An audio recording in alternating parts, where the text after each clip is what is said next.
Et tout de suite, comme chaque jour, 16h45, un expert de marché vient déconstruire quand même ce consensus, toutes ces idées reçues un peu faciles là qu'on est en train d'agiter. Il n'est pas content du tout et il veut mettre les choses au clair cet après-midi. Jean-François Robin nous rejoint, directeur de la recherche de Natixis. Bonjour Jean-François. Bonjour à tous. Wall Street est au plus haut, l'économie américaine semble résister, la Fed va baisser ses taux. Bref, Donald Trump avait raison sur tout. Oh, certains le pensent, mais pas vous, vous dites bullshit. Oui, vous foudroyez cette idée que Donald Trump aurait eu raison sur tout. Enfin, il a quand même raison sur presque tout pour l'instant. Oui, ce qui est très intéressant en ce moment dans la petite séquence du moment, c'est qu'on a d'un côté les actions qui sont au plus haut, avec des perspectives de bénéfices qui ne cessent d'augmenter, hein, donc record absolu du S&P, du Nasdaq qui reviennent sur des plus hauts. Puis de l'autre côté, vous avez le marché obligataire qui s'attend à des baisses de taux, 150 points de base de taux, je dis d'ici la fin de l'année prochaine, donc qui s'attend à une récession. Et donc, qui a raison là-dedans? Mais on a vraiment une dichotomie, une schizophrénie dans les marchés, entre les marchés de taux et les marchés d'actions. Et donc, quand on regarde l'économie, qu'est-ce qui se passe? Si vous regardez l'économie, il y a plein d'indicateurs qui sont les pires à l'exception de tous les autres, hein. Il y a le PIB, donc la croissance américaine, qu'est-ce qui se passe? Ça tient. La croissance américaine tient. Mais si on compare, par exemple, la croissance avant Donald Trump, elle était de 2,8% l'année dernière. On prévoyait 2,7% cette année. Finalement, là, nous, on prévoit chez Natixis 1,6%. Sur les 6 premiers mois de l'année, la croissance américaine, elle est de 1,3. Donc, c'est quand même pas la fête, hein. C'est-à-dire qu'on parle de 2,8, on est à 1,3 pour l'instant. Donc, quand même une croissance qui est en très fort ralentissement. De l'autre côté, quand on regarde l'inflation, qu'est-ce qui se passe? L'inflation, elle, monte, hein. On est aujourd'hui à 2,9 dans le corps PCE que regarde la Fed ce soir. La Fed ce soir, si on était dans un monde normal, elle pourrait tout à fait monter les taux, hein. C'est pas du tout ce qu'elle va faire, on pourra en reparler. Mais clairement, l'inflation est en train de remonter, donc c'est-à-dire que le pouvoir d'achat des ménages américains est en train d'être assez impacté, hein. Vous avez peut-être vu, hein, les 10% les plus riches ont un pouvoir d'achat qui est en train de s'écrouler aux États-Unis. Les 10% les plus pauvres, en train de s'écrouler.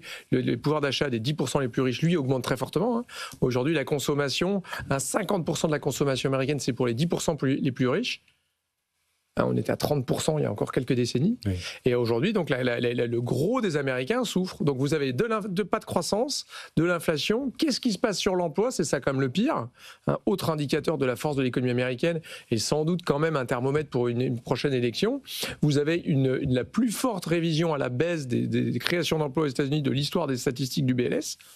Bon, on a viré la bosse du BLS parce que le thermomètre n'était pas le bon, donc on a fini par la virer, mais la réalité des chiffres qui ont été révisés, alors c'est sur un an jusqu'en mars 2025, donc évidemment c'est pas que Trump, mais quand même, on passe dans une économie américaine qui a créé 900 000 emplois de moins, et donc en moyenne depuis le début de l'année. Mais ça c'était avant Donald Trump. Ouais, ah, oui. Mais quand même cette année, si je puis me permettre Guillaume, cette année ça veut dire que si on applique juste ça sur les 3 premiers mois de l'année, ça veut dire que l'économie américaine, en fait, si on fait un peu des projections, elle est sans doute en train de créer autour de 30 000 emplois par an, 30 000 emplois par mois, pardon, et il faut, on dit toujours 80-90 000 emplois pour équilibrer le marché. Alors évidemment, que si vous virez tous les immigrés, ce qu'ils essaient de faire, le taux de chômage n'est pas si élevé que ça, mais si vous projetez la révision à la baisse, il n'y a pas de raison de ne pas le faire, l'économie américaine, elle détruit les emplois. Et ça se retrouve dans quoi?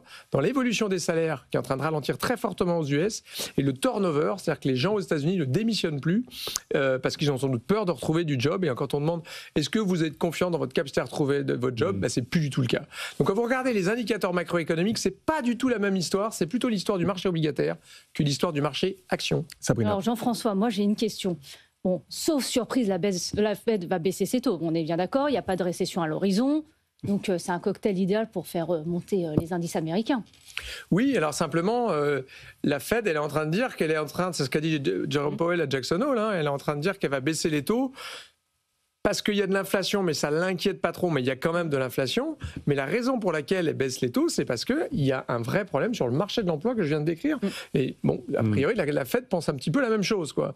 Et donc, on a ce dual mandate, hein, ce double mandat de la Fed qui n'est pas du tout celui de la BCE, qui est de maximiser l'emploi. Et c'est pour ça qu'elle va baisser les taux. Et encore une fois, si c'était que l'inflation, la Fed, sans doute qu'elle ne baisserait même pas les taux. Donc, si le marché anticipe 150 points de base de baisse des taux jusqu'à 3% l'année prochaine, c'est quand même qu'il y a un sujet et il y a vraiment une dichotomie qui est difficilement compréhensible. Bon, est-ce qu'il y a quand même un point sur lequel vous vous dites, bon, Donald Trump, il n'avait pas forcément tort? Alors, je ne sais pas s'il y a un point où je suis d'accord avec Donald Trump. Ce qui est clair pour aller dans votre sens, messieurs. Non, mais c'est vrai que Donald Trump, là où il y a un truc qu'il obtient, c'est quand même, c'était son thermomètre de son premier mandat, c'est-à-dire c'était le S&P. ont probablement, mais souvenez-vous que c'est un énorme débat. Est-ce que l'administration Trump, ils veulent faire monter ou baisser le dollar? Là, tout le monde s'accorde à dire maintenant que le qui baisse, que c'est ça qu'ils voulaient.